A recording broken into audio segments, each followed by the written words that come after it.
श्री महाप्रज्ञ गुरवे नमः। जय महाप्रज्ञ का जाप करो, जय महाप्रज्ञ का जाप करो, जय महाप्रज्ञ का जाप करो। भव भव का अघ संताप हरो, भव भव का अघ संताप हरो। जय महाप्रज्ञ का जाप करो, जय महाप्रज्ञ का जाप करो।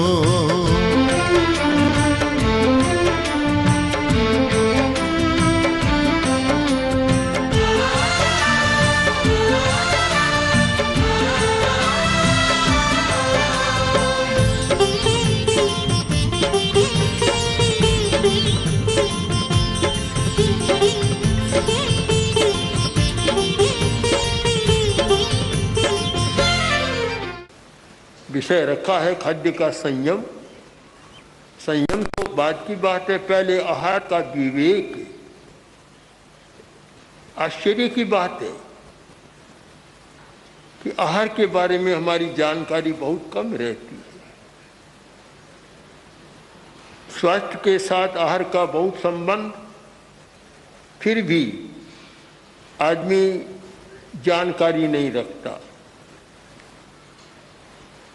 कोई आदमी स्वस्थ रहना चाहता है, उसे इतना तो जानना चाहिए कि क्या खाएं, क्यों खाएं और कब खाएं और कितना खाएं। ये इतना ज्ञान होना चाहिए। और सूक्ष्मता की बात को हम छोड़ भी दें, किंतु स्थूल बात, इतनी बात तो जान लेनी चाहिए। ये बात केवल समाज, गृहस्थ समाज के लिए नहीं, साधु समाज के लिए तो और ज़्यादा जरूरी है। जैसे हमारे छोटे छोटे साधु और साधुआं अध्ययन करते हैं, उसके साथ साथ उन्हें यह भी अध्ययन होना चाहिए कि हमें क्या खाना चाहिए, क्या नहीं खाना चाहिए। आजकल बहुत सारी चीज़ें ऐसी बन गई कि जो नहीं खानी चाहिए। व्यंजन बनाने का एक शौक हो गया और कुछ महिलाएं समाचार पत्रों में नए नए व्यंजनों के फॉर्मूले प्रकाशित करती रहती है और रसोई बनाने वाली बनाती रहती है। उनको ये पता नहीं कि यह स्वास्थ्य के लिए अच्छा है या नहीं। मुझे आश्चर्य हुआ जब देखा कि मटर का साग और पनीर, क्या संबंध है, कितना विरोधी है। द्विदल, जो भी द्विदल है उसका दूध के साथ विरोध है। और तो आज से क्या, पत्ती का साग उसमें भी पनीर, करेले का साग उसमें भी पनीर, जबकि करेला और दूध बिल्कुल विरोधी बातें हैं। पर पता नहीं है, ज्ञान नहीं है, इसलिए तो बहुत आवश्यक है कि मोटी मोटी बातों का तो ज्ञान होना चाहिए कि इसके खाने से स्वास्थ्य पर क्या प्रभाव पड़ेगा। कुछ दिन पहले डॉक्टर मनचंदा आए थे, जो कार्डियोलॉजी के professor, all India medical institute में रहे हैं और प्रसिद्ध हैं, हृदय रोग विशेषज्ञ हैं। तो बातचीत में उन्होंने कहा कि आजकल ये जितना तला हुआ आता है हृदय रोग के लिए खास जिम्मेवार है। ये तली हुई चीज़ें आती हैं और जो तेल या कुछ है उसके साथ ऐसा योग बनता है, एक ऐसा रासायनिक परिवर्तन होता है कि हृदय रोग के लिए बहुत ज़्यादा जिम्मेवार वह बन जाता है। ये खाना नहीं चाहिए। उन्होंने कहा जैसे कचौड़ी है, पकोड़ा है, बड़ा है, आदि आदि चीज़ें जो आज जिस ढंग से बनाई जाती है ये हृदय के लिए अच्छी नहीं है, पर शायद लोग ज़्यादा आजकल इनको पसंद करते हैं। आज मिठाई की अपेक्षा ये नमकीन ज़्यादा आगे आ गया। मिठाई पीछे रह गई, नमकीन आगे आ गया। और पहले हमने बहुत कम देखी थी। अभी इंदौर में गए, 2 दुकानों, एक थी मिठाई की और दूसरी थी नमकीन की, भुजिया की। तो लोग ज़्यादा पसंद करते हैं और शायद यही कारण हो सकता है कि उसके कारण कैंसर, हृदय रोग आदि आदि भयंकर बीमारियां बढ़ रही हैं। खाद्य का विवेक, क्या खाएं और क्यों खाएं, यह बात स्पष्ट है। क्यों खाएं कि भूख लगती है तो भूख को बुझाने के लिए खाएं, किंतु साथ में थोड़ा सा दृष्टिकोण गृहस्थ का हो तो बहुत अच्छी बात है, और कम से कम हमारे साधु साधियों का ये दृष्टिकोण बने कि मैं खा रहा हूँ संयम यात्रा को चलाने के लिए, केवल भूख बुझाने के लिए नहीं खा रहा हूँ। उत्तराध्ययन सूत्र में बहुत साफ साफ निर्देश मिलता है कि 6 कारणों से मुनि आहार करे, 6 कारणों से आहार न करे। तो उसमें एक वेदना है कि भूख बुझाने के लिए, पर वह एक कारण है। केवल भूख बुझाने के लिए खाना यह साधु के लिए उचित नहीं है। बेयण बेया बच्चे इरियट ठाए संयमत ठाए, मैं संयम के लिए खा रहा हूँ, संयम यात्रा को चलाने के लिए खा रहा हूँ, मैं अहिंसा के विकास के लिए खा रहा हूँ। इस चिंतन से उसे आहार करना चाहिए। अच्छा, तो यह है कि आहार करने से पहले एक आहार करने की तैयारी करें। तैयारी सीधा भोजन में नहीं बैठना चाहिए कि गया बैठा खाना शुरू कर दिया, यह नहीं। पहले भोजन की तैयारी करे। तैयारी में एक तो है भीतर की तैयारी यानी शारीरिक तैयारी, और एक है मानसिक तैयारी। शारीरिक तैयारी तो यह है कि लीवर को, पाचन तंत्र को, आंतों को, सबको निर्देश दे दें, अब मैं भोजन कर रहा हूँ और तुम सब अपना अपना काम ठीक करना, मेरा सहयोग करना। यह होगी तैयारी, भोजन की तैयारी। और दूसरे में अपनी मानसिक तैयारी करी, मानसिक चिंतन कि मैं केवल संयम यात्रा को चलाने के लिए भोजन कर रहा हूँ। जब जहाँ केवल संयम यात्रा को चलाने के लिए भोजन कर रहा हूँ, वहाँ फिर स्वाद की बात गौण हो जाएगी। बात तो होती है स्वाद की भी। हम लोग रविवार को नमक नहीं खाते, तो कुछ था, खिचड़ी या कुछ भी थी बिना नमक की, एक छोटे साधु को वह परोस दी गई। फिर भीतर गया, पता चला बिना नमक की है। फिर तो उसका रसायन बदल गया सारा। यह सब बात गौण हो जाती है। बिल में पन्नग भूये कि ठीक है, बस जो आया खा लिया, स्वाद पर ध्यान नहीं दिया। बड़ा कठिन काम है। स्वाद की भी एक समस्या है, और वैसे तो ये नियम है कि भोजन स्वादिष्ट होना चाहिए। अस्वादिष्ट भोजन आदमी बिना मन खाता है तो वह पाचन भी अच्छा नहीं होता, एक सामान्य नियम है।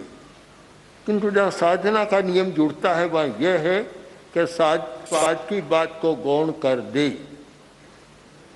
तो संयमत ठाई, इरियट ठाई संयमत ठाई, तो संयम के लिए भोजन करे। बड़ी एक महत्व की बात दी है कि आंख मेरी ठीक रहे, आंख ठीक रहे, आंख की ज्योति ठीक रहे।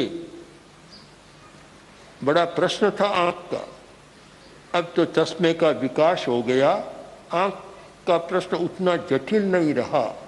पहले तो आंख का प्रश्न बड़ा जटिल था, और हमारे एक नियम भी बना कि जो साधु खड़ा खड़ा चींटी को न देख सके वह अकेला नहीं चल सकता। यह नियम था हमारा। जो साधु ऐसा स्थिति में हो जाते कि खड़े खड़े चींटी को नहीं देख पाते, उन्हें दूसरे के सहारे चलना होता या स्थिरवास में उनको रखा जाता। इसलिए कहा इरियट ठाए, मैं आहार क्यों कर रहा हूँ कि मेरी आंख की ज्योति ठीक रहे और मैं ईर्ष्या समिति का शोधन कर सकूं, इसलिए आहार करना चाहिए। तात्पर्य है कि संयम यात्रा के लिए आहार करें। जब यह लक्ष्य पक्का बन जाए कि मैं संयम यात्रा को चलाने के लिए भोजन कर रहा हूँ, वहाँ आहार में सारा परिवर्तन आ जाएगा और आहार का विवेक जागृत होगा।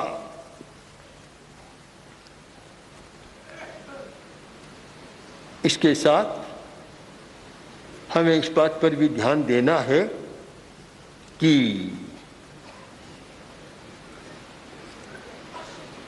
कितनी बार खाएं और कितनी मात्रा खाएं, यह भी बड़ा महत्व का प्रश्न है। और साधुओं के लिए तो और ध्यान देने का है। सबसे अच्छा तो यह था कि एक वत्तम च भोजनम, एक बार भोजन। जो एक बार भोजन करे वह सर्वश्रेष्ठ मुनि की साधना के लिए उत्तम बात है। और एक बार में न रह सके तो फिर हुआ कि 2 बार भोजन करे, फिर आगे हुआ कि 3 बार भोजन करे। पर अब इससे आगे बढ़ना तो अच्छा तो नहीं है। 3 बार हो गया, बहुत है। जहाँ एक बार भोजन करने का था वह 3 बार हो जाए। यह तो नहीं होना चाहिए कि बार बार खाता रहे। किंतु जो लोग आहार का विवेक नहीं करते उनकी तो सचमुच सटिया जाती है, कल ही सट जाती है, साठ को होने की जरूरत ही नहीं है। जो आहार का विवेक रखते हैं, ज़्यादा नहीं खाते, अपान शुद्ध रहता है, उनकी बुद्धि तो 100 बरस का हो जाए तो भी वैसी की वैसी और ज़्यादा काम करने वाली बन जाती है। अपान प्रदेश नाभि से लेकर गुदा तक का इतना छोटा 4-5 अंगुल का स्थान है। यह जितना शुद्ध है सब कुछ ठीक रहेगा। और यह शुद्ध कब रहता है कि जिसमें खाद्य का विवेक है। खाद्य का विवेक नहीं है उसका यह शुद्ध नहीं रह सकता। इसलिए मैं कहना चाहता हूँ कि खाद्य संयम की बात अच्छी बात है, पर उससे पहले खाद्य विवेक की बात आनी चाहिए। आज खाद्य का संयम किया, 5 द्रव्य खाए और बहुत कम चीज़ें खाई और कल उसकी डबल कसर निकाल ली, तो फिर वे बहुत काम का नहीं होता। खाद्य संयम तो एक प्रतीक दिन होना चाहिए कि मैंने वर्ष में खाद्य का विवेक किया है, अभ्यास किया है, उसका प्रतीक है आज का दिन, तो फिर वह बहुत अच्छा काम होता है। तपस्या करने वाले लोग चाहे खाद्य संयम करते हैं, आयम्बिल करते हैं, उपवास करते हैं और लंबी तपस्या करते हैं, उन सब को समझना है कि हमारा खाने के बारे में विवेक कितना जागृत है। मुझे आश्चर्य है कि हमारे साधु साधियाँ भी अगर इस विषय को नहीं जानते तो कैसे। और यह भी आश्चर्य है कि रसोई बनाने वाली बाइयाँ नहीं जानती कि क्या रसोई में बनाना चाहिए क्या नहीं बनाना चाहिए, तो भी आश्चर्य की बात है। और खाने वाले भी नहीं जानते कि मुझे क्या खाना चाहिए क्या नहीं खाना चाहिए। बस जब अच्छा भोजन बनाया, स्वाद आ गया तो शाबाशी दे दी, स्वाद नहीं आया तो थाली को ठोकर भी मार दी। तो हमारा सारा विवेक स्वाद पर निर्भर है, स्वास्थ्य पर निर्भर नहीं। कसौटी ये होनी चाहिए कि भोजन कर लिया, हल्का है, हल्का हल्का, बिल्कुल भारीपन नहीं लगता। भोजन किया और पेट पर अफारा आ जाए या इधर उधर लौटना पड़े तो मानना चाहिए कि भोजन अच्छा नहीं किया। पुरानी बात तो हम कहते हैं, नई बात और देखी कि एक व्यक्ति ने ज़्यादा खा लिया, मिठाई लड्डू मिल गए, ज़्यादा खा लिया। अब घर पर आया तो चटपटाने लगा। तो फिर एक आदमी आया और बोला, देखो तुम चटपटा रहे हो, मेरे पास गोलियां हैं, ऐसी गोलियां हैं, तुम 2 गोली खा लो, चटपटा दूर हो जाएगी। वह बोला भोली बात करते हो, 2 गोली की जगह है तो मैं सेठ जी के भोजन करने गया था, 2 लड्डू थे वहाँ, 2 लड्डू ही खा कर आता, फिर ये 2 गोली की बात क्यों? मतलब अति मात्रा में जब स्वाद की वृत्ति होती है, विवेक स्वास्थ्य का नहीं होता, अपान शुद्धि का विवेक भी नहीं होता, मानसिक हल्कापन का विवेक भी नहीं होता। और मुझे जीवन में जब मनुष्य जीवन मिला है और ऐसा मस्तिष्क मिला है, इसके द्वारा कितना अच्छा काम किया जा सकता है, इसका विवेक भी नहीं होता, तो फिर केवल स्वाद हावी हो जाता है। उस व्यक्ति के दिमाग पर स्वाद कभी हावी नहीं होता, जिसका यह लक्ष्य होता है कि मुझे दिमाग का उपयोग करना है, बड़ा काम करना है, कोई नया काम करना है, वहाँ स्वाद हावी नहीं होगा। जिसका ये लक्ष्य नहीं है, बस वहाँ पे केवल पेटू बनता है और चाहे जैसा भोजन करता है। कम से कम हमारे साधु साध्वियों का तो ये अवश्य एक लक्ष्य होना चाहिए कि मुझे दिमाग का अच्छा उपयोग करना है, अच्छा चिंतन, अच्छा मनन, अच्छी भावना, पवित्र भावना का विकास करना है और अपान को बिल्कुल विशुद्ध रखना है। अपान इतना लक्ष्य बन जाए तो शायद भोजन में अपने आप परिवर्तन आ जाएगा और खाद्य विवेक जागृत होगा, तो फिर खाद्य संयम की बात तो बहुत सहज हो जाएगी, बहुत सरलता से हो सकती है। मैं अनेक बार एक बात को दोहराता हूँ, आज फिर आपको बता दूँ। आचार्य श्री तुलसी दिल्ली में विराज रहे थे और वीर अर्जुन के संपादक सत्यदेव विद्यालंकार प्रसिद्ध उस पत्रकार थे उस समय, और अणुव्रत से बहुत जुड़े हुए थे। तो एक दिन गुरुदेव वहाँ उनके घर पर पधारे, उनकी प्रार्थना थी, स्वीकार की और पधारे। फिर भोजन लिया तो रूखे फलके, उबली हुई सब्जियाँ, बिल्कुल सादा भोजन। जब गुरुदेव ने पूछा आप तो इतना सादा भोजन करते हैं? बोला महाराज अभी मैं एक पुस्तक लिख रहा हूँ और जब मैं कोई पुस्तक लिखता हूँ तब मेरा यह भोजन हो जाता है। उस समय दिमाग को स्वच्छ रखना होता है और मैं बिल्कुल सीधा सादा भोजन करता हूँ। आगे उन्होंने कहा कि अगर पुस्तक लिखनी है, नया चिंतन, नया विचार, और पेट पर खाता रहूं तो फिर पेट ही लिखेगा, दिमाग काम नहीं करेगा, मैं अच्छी पुस्तक नहीं लिख पाऊंगा। इसलिए ऐसा भोजन है। तो मैं समझता हूँ एक लेखक को भी भोजन के बारे में सोचना होता है। तो भला साधु के लिए तो बहुत जरूरी है कि इतनी बड़ी साधना कर रहा हूँ तो मुझे कैसा खाना चाहिए। और श्रावक समाज के लिए भी, पर्युषण मनाने वालों के लिए भी ये सोचना है कि हमारा भोजन कैसा होना चाहिए। बहुत लोग हैं पर्युषण में ये त्याग कर देते हैं, हरी सब्जी नहीं खाएंगे, अमुक अमुक नहीं करेंगे। ये कितना करते हैं नहीं उसके साथ कि कचौड़ी भी नहीं खाएंगे, पकोड़ा नहीं खाएंगे, तली हुई चीज़ें नहीं खाएंगे। ये करे तो मैं उससे भी ज़्यादा महत्व का मानता हूँ कि स्वाद पर विजय पाई तो वह तो अपने आप हो जाएगी फिर। तो इन दोनों प्रकार का एक परित्याग होना चाहिए। इसलिए खाद्य संयम को आप खाद्य विवेक दिवस के रूप में स्वीकार करें। आपकी विवेक चेतना जागृत हो कि क्या खाना चाहिए, क्या नहीं खाना चाहिए, कब खाना चाहिए, कब नहीं खाना चाहिए, क्यों खाना चाहिए, क्यों नहीं खाना चाहिए। इन सारे प्रश्नों की मीमांसा करने का आज दिन होता है। यह दिन है मंथन का, पर्युषण है, मंथन के दिन है। ये पूरा मंथन करें और एक दिन के लिए नहीं, अगले वर्ष तक तो कम से कम करें कि अगले वर्ष तक, अगले वर्ष फिर जब पर्युषण आएगा तब तक मेरा भोजन कैसा रहेगा, इस पर पूरा चिंतन मंथन करें, मनन करें और हर दृष्टि से सोचें, स्वास्थ्य की दृष्टि से, मानसिक स्वास्थ्य की दृष्टि से, और आवेश न आए अनावेश रहूं, उत्तेजना न आए इस दृष्टि से, समाधि की दृष्टि से, इन सारी दृष्टियों को सामने रखकर और आप भोजन का विवेक करें। तो मैं मानता हूँ आज का दिन एक बहुत महत्वपूर्ण दिन होगा कि जिस दिन आपने खाद्य पर विवेक किया और खाद्य विवेक के साथ इतना चिंतन मंथन किया कि आगे की सारी चर्या आपकी एक स्वास्थ्यमय और आनंदमय बन जाए। आचार्य महाप्रज्ञ 20वीं 21वीं सदी के अतुलनीय दार्शनिक, अद्वितीय विचारक, विलक्षण साहित्यकार, अद्भुत प्रवचनकार तथा जन उद्धारक थे। उनके सृजनशील चिंतन कल्याणी वाणी ने प्रत्येक व्यक्ति के हृदय में एक स्थान बनाया।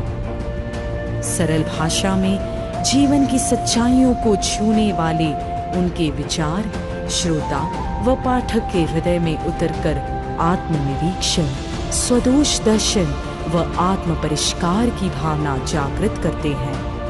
उनका समग्र साहित्य अब आ रहा है महाप्रज्ञ वाङ्मय के रूप में। 121 पुस्तकों की यह नवीन समायोजना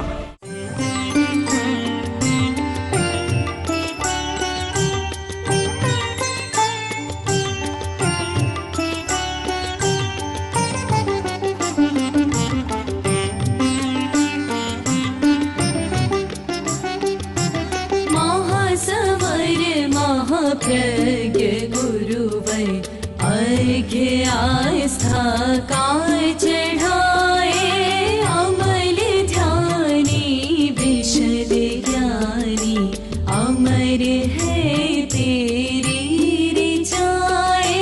महासमर महाप्रज्ञ गुरुवै अर्घ्य आस्था काय चढ़ाए।